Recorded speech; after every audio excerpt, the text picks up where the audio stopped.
Hello friends. तो number system का एक और इम्पोर्टेंट टॉपिक और पार्ट। तो कल मैंने आपको नंबर सिस्टम कराया था, तो मैंने आपको सबसे पहले कराई थी उसमें जीरो कराई थी कल जीरो। तो जीरो आपके अच्छे समझ में आ ही गई होगी। अब ना आप एक देख लो, इससे अगला जो टॉपिक बनता है उसमें वो बनता है यूनिट प्लेस, इकाई का अंक ज्ञात करना। देखो ये मेरा व्हाट्सअप ग्रुप है, अगर मैं जो पढ़ाता हूँ उसमें आपको कोई भी प्रॉब्लम आए तो आप इस पर कॉल कर सकते हैं, मैसेज कर सकते हैं, अदरवाइज किसी भी टाइम, ठीक है। और ये मेरा चैनल है टीएमसी स्टूडेंट अमित कुमार 72 सिंह के नाम से। इसको सब्सक्राइब कर लें, न्यू अपडेट के लिए बेल आइकन को प्रेस कर लें। तो आप पहले ये देख लो कि इकाई का अंक होता क्या है। क्या आपने बचपन में बहुत सी संख्या पढ़ी होंगी, कुछ भी लिख लो, इकाई, दहाई, सैकड़ा, हजार, 10,000, लाख, 10 लाख, करोड़, आगे तक बहुत संख्या होती है। जो होता है लास्ट का नंबर, इसे बोलते हैं हम इकाई का अंक। जो बिल्कुल लास्ट का नंबर होगा आपका, उससे आप बोलोगे इकाई का अंक। अब कोई संख्या प्लस में दे रखी है बहुत लंबी, कोई मल्टीपल में दे रखी है, किसी फॉर्मेट में दे रखी हो, और पूछते हैं क्वेश्चन में कि भाई इसमें यूनिट प्लेस क्या हुआ, इकाई का अंक ज्ञात करो। तो आपको बताता हूँ, अच्छे से समझ लो। जैसे कि क्वेश्चन अगर ये है, देखो ऐसा क्वेश्चन बन गया। इसमें क्या है, 23, 34, 46, 78। तो इसके आगे चाहे तो यहाँ एक और संख्या होती, या 23 ना होकर के 1123 होता, और भी कोई आगे मल्टीपल होता, कुछ भी होता। तो हमें मतलब तो ओनली 3 से ही है ना, क्योंकि लास्ट में इकाई का अंक 3 ही है। सीरीज हमारी प्लस में दे रखी है। अब हमको इकाई का अंक ज्ञात करना, सबका क्या होगा, 3 को 4, 7, ये 7 आ गया, 7 को 6 से जोड़ो, 13 है। 13 में इकाई का अंक कितना बन गया, 3। कुछ क्या करते हैं, इस 13 को 8 से जोड़ देते हैं, जहाँ गलती हो जाती है। 13 में इकाई का अंक ओनली 3 है सर। इस 3 को अब इस 8 से प्लस कर दो, 11 हो गई। और 11 में भी इकाई का अंक कितना है, 1। तो 11 में भी इकाई का अंक 1 है, ये आपका हो गया आंसर, ठीक है। अब सीरीज भाई प्लस में है, तो आगे जाकर गुणा में भी हो सकती है। तो आप ये देख लो, ठीक है। अब इस 1 की इस 2 में, 2 3 6 चौक 24, 2 आ गया, 2 3 6, 6 आ गया, 6 चौक 24, और 24 में भी कितना है, 4 है, क्योंकि 24 हमारी पूरी संख्या आ गई। अब इस संख्या में भी जो इकाई का अंक है वो 4 है, ठीक है। आगे और भी क्वेश्चन बन सकता है, ये देख लो आप। 2 चौक 8, 8 चौक 32 में आ गया 2, 2 पंजे 10, 10 में आ गया 0। जब कोई सीरीज गुणा में चल रही हो और उसमें मल्टीपल में आपको सॉल्व करते करते 0 आ जाए, तो आप आगे कभी भी सॉल्व मत करना, उसका जो इकाई का अंक हो जाता है वो 0 ही हो जाएगा, ठीक है। जब 0 स्टार्टिंग में आ जाए और कितनी भी लंबी सीरीज हो, तो आगे आप कभी सॉल्व मत करना, इकाई का अंक 0 आपको आंसर में टिक कर देना होगा, ठीक है। इस फॉर्मेट में क्वेश्चन बनता है 2 प्रकार से। अब बनता है पावर सीरीज के चक्कर में क्वेश्चन, ठीक है। ये देख लो आप, आपने कई बार पढ़ी होगी, मैंने भी कई बार बता दी कि हर 4 के बाद पावर रिपीट होती है। हर 4 अंक के बाद, हर 4 ट्राई के बाद पावर हो जाती है रिपीट। तो आपने 4 का डिविजिबल रूल पढ़ा होगा, 4 का विभाजित नियम। अगर मैं या तो संख्या को पूरी को 4 से डिवाइड करूं, डिवाइड होगी तो हो जाएगी, रिमाइंडर बचेगा तो बच जाएगा, या लास्ट के 2 अंक को करूं, ये 4 से डिविजिबल का रूल है। जब क्वेश्चन इस फॉर्मेट पर आपको एग्जाम में देखने के लिए मिलता है, तो आप लास्ट के 2 डिजिट्स को 4 से डिवाइड कर देना, ठीक है। अब 4 से हमने किया डिवाइड, 4 एकन 4, कैरी का 1 बच गया, 14 हो गया, ठीक है। 4 3 12, 2 बच गया आपका रिमाइंडर, 2 बच गई, 4 से कम बचेगा रिमाइंडर। भाई जब 4 से हम भाग देंगे तो बचेगा तो कम ही ना। ऐसा तो नहीं कि 4 से डिवाइड कर रहे हैं, रिमाइंडर 4 से 5 बच जाए, ऐसा तो कभी हो ही नहीं सकता। 2 4 से कम बचेगा, 2 बच गया। अब इस 7 को 2 बार कर दो, 7 7 49, इसमें भी कितना है, 9 है, तो आपका इकाई का अंक कितना होगा, 9 हो गया। ऐसे आप यहाँ देख लो, लास्ट के 2 डिजिट हैं। अगर यहाँ कुछ भी होता, ये भी संख्या होती ना, तो हमको मतलब ओनली इसी से होता, हमें आगे कुछ भी हुआ हमें इससे कोई मतलब नहीं है। इस 4 को कर दो, 4 एकन 4, कितना बचा, 3 बचा होगा यहाँ से, 4 नेम 36, 2 बच गए, 9 नेम 81, 81 में भी इकाई अंक कितना है, 1, ठीक है।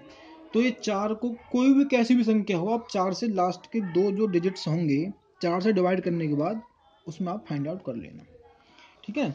और देखो अब मैं आपको एक तरीका बता दूंगा बहुत ही शॉर्ट, कि जब कभी भी मल्टीपल में गुणा में संख्या आए और लास्ट में 0, 1, 5 और 6 आए, तो 4 से डिवाइड करने के बाद और सॉल्व करने के बाद भी जो इकाई का अंक बचेगा वो सेम ही बचेगा।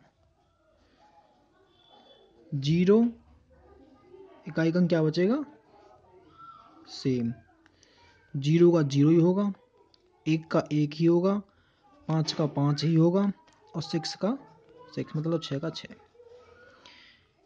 0, 1, 5, 6 मतलब 0, 156 आप याद कर लेना। अगर लास्ट में ये संख्या दे रखी है, ये पॉइंट है, तो इकाई का अंक सेम होगा। अब एक लिख लो 4 और 9। अगर पावर सम है मतलब कोई इवन नंबर है, अगर पावर विषम है कोई ओड नंबर है, अगर 4 की पावर कोई सम संख्या है तो इकाई का अंक होगा 6। 9 की पावर को सम संख्या है तो इकाई का अंक होगा सर आपका 1। अगर 4 की पावर को विषम संख्या है तो 4 ही होगा, 9 की पावर को विषम संख्या है तो 9 ही होगा। ठीक है। अब देखो जैसे कि ये क्वेश्चन है, आप पता क्या करते, पता नहीं होता तो आप लास्ट के दो जो नंबर्स हैं इनको 4 से डिवाइड करके जब फाइंड आउट करते। अब हमें पता है अगर लास्ट में 5 है, पावर कुछ भी हो 5 ही बचेगा। लास्ट में 6 है, पावर कुछ भी हो 6 ही बचेगा। लास्ट में 1 है, पावर कुछ भी हो 1 ही बचेगा। 6, 5, 11, 1 और 1 2, 2 आपका इकाई का अंक हो गया। ऐसी बात नहीं कि एग्जाम में ट्रिक काम नहीं करती, ट्रिक बहुत काम करती है। ट्रिक एग्जाम में बहुत ही अपना इंपॉर्टेंट रोल प्ले करती हैं भाई। ठीक है, तो ये ट्रिक ही है। और 2-3 नंबर बच गए, जैसे कि 3 है, 7 है, उसके लिए आप 4 से डिवाइड कर लेना। ठीक। अब जैसे कि कोई क्वेश्चन इस फॉर्मेट पर आता है, 4 है लास्ट में, हम क्या करेंगे, लास्ट के 2 नंबर को 4 से डिवाइड करेंगे। ठीक है, 4 6 24 मतलब पूरी पूरी बार कटेगा भाई, यहाँ तो कोई रिमाइंडर ही नहीं बचा। जब पावर पूरी पूरी बार कट जाए ना तो उसकी पावर आप 4 ही मान लेना, क्योंकि हर 4 पावर के बाद ही रिपीटेड होता है सिस्टम। 4 4 4 4, 4 चौक 16, 4 6 24, 4 4 चौक 16, 16 में भी इकाई अंक होगा आपका 6, तो 6 हो गया आपका आंसर जो इकाई अंक है। ठीक है। अब कभी कभी क्वेश्चन बनता है फैक्टोरियल के बेस पे। आप जानते हो क्या होता है फैक्टोरियल? फैक्टोरियल जैसे कि 1 फैक्टोरियल, 2 फैक्टोरियल, इसका मतलब होता है 1, 2 का मतलब होता है 1 गुणा 2, 3 फैक्टोरियल का मतलब होता है 1 गुणा 2 गुणा 3, ये 2 ही हो गया, ये 6 ही हो गया। अब आओ 4 फैक्टोरियल, इसका मतलब होता है 1 से 4 तक गुणा, ये 24 हो गया। 5 का करोगे तो 24 पंजे 120 हो जाएगा। ठीक है। अब इससे एग्जाम में ये क्वेश्चन बहुत बनता है, इसको समझ लें, इंपॉर्टेंट भी क्वेश्चन है, पॉसिबिलिटी ज़्यादा रहती है एग्जाम में आने की। 1 फैक्टोरियल तो इसका मान धर दो, 1 का मान 1 है, पावर इसकी 1 दे दी। 2 का मान 2 ही है, पावर इसकी 2 दे दी। 3 की 6 है, पावर इसकी 3 है। 4 का 24 है, पावर इसकी 4 है। 5 का 120, इसकी पावर 5। अब यहाँ आ गया 0। अब 0 के बाद सबका सिस्टम आगे 0 ही बन जाएगा ना। मैंने कहा जहाँ 0 आ जाए वहाँ से आगे कभी सॉल्व मत करना। तो भाई ये सीरीज प्लस में है, अगर गुणा में होती तो सभी का 0 हो जाता। अगर ये गुणा में होती यहाँ बनेगा 0, अगर ये गुणा में होती तो अपने साथ सभी को 0 कर लेता। अब इसके बाद तो 0 है ही, आप इससे पहले पहले का चेक कर लो बस। 1 का 1, 2 दूनी 4, ठीक है। 6 दिन 36 का 6 और इसका भी 6 ही बन गया। ठीक है। अब 4 है, 4 का इससे 6 से आप करोगे तो इसका भी 6 ही बन जाएगा। 5 में छोड़ो, 6 5 11, 11 का 1, 1 और 1 और 6 बचेगा, ये बन गया आपका 7। तो कभी भी फैक्टोरियल पे क्वेश्चन आए तो आप कर लेना। अब हो सकता है कि एग्जाम में, अब मैंने यहाँ आपको ये कराया 1 की पावर 1 फैक्टोरियल, 2 की पावर 2 फैक्टोरियल, तो हो सकता है कि 1 की पावर 1 फैक्टोरियल, इसके पावर ही ऊपर 1 फैक्टोरियल हो, 2 की पावर 2 फैक्टोरियल हो और ऊपर भी फैक्टोरियल में पावर दे रखी हो, तो क्वेश्चन बन सकता है। एक बार आप जो इसकी मोस्ट बात है ना 3, इनको अच्छे से आप रिकैप कर लो, इसमें क्या क्या मेन बात है। ठीक है, देखो इसमें मेन बात है, आप अच्छे से इसको दिखा दो। ठीक है, कि अगर 0 1 5 6 आए लास्ट में तो सेम होगा। 4 है 9 है। अगर पावर सम है तो 6 हो जाएगा, अगर पावर सम है तो 1 हो जाएगा। अगर पावर कोई विषम नंबर है तो 4 का 4 ही रहेगा, 9 का 9 ही रहेगा। ये है आपका इवन नंबर के लिए और ये है आपका ओड नंबर के लिए। अदरवाइज कंडीशन में आप 4 से डिवाइड कर लें, जो आपका रिमाइंडर बचे उसको फिर उस पॉइंट में सॉर्ट आउट करके आप लिख सकते हैं। ठीक है, आपके समझ में सीरीज आ गई होगी। अब मैं इससे रिलेटेड कुछ क्वेश्चन देता हूँ और बहुत ही सरल क्वेश्चन है, सभी को आप अच्छे से कर ही लोगे। दिखा दे, देखो सेकंड यूनिट है इकाई का अंक। इसमें ऐसा कोई क्वेश्चन नहीं है जो आपको दिक्कत करे। सम हो क्वेश्चन विषम हो तो आपका सब कर ही लोगे, कोई दिक्कत नहीं होगी। यहाँ भी नहीं भी दिखा देना।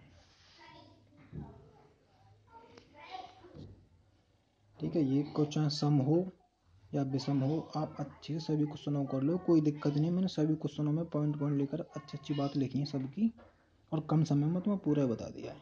ठीक है भाई, जय हिंद जय भारत। अगर कोई दिक्कत बनती है तो व्हाट्सएप पर मैसेज कर देना, रिप्लाई तुरंत होगा। जय हिंद।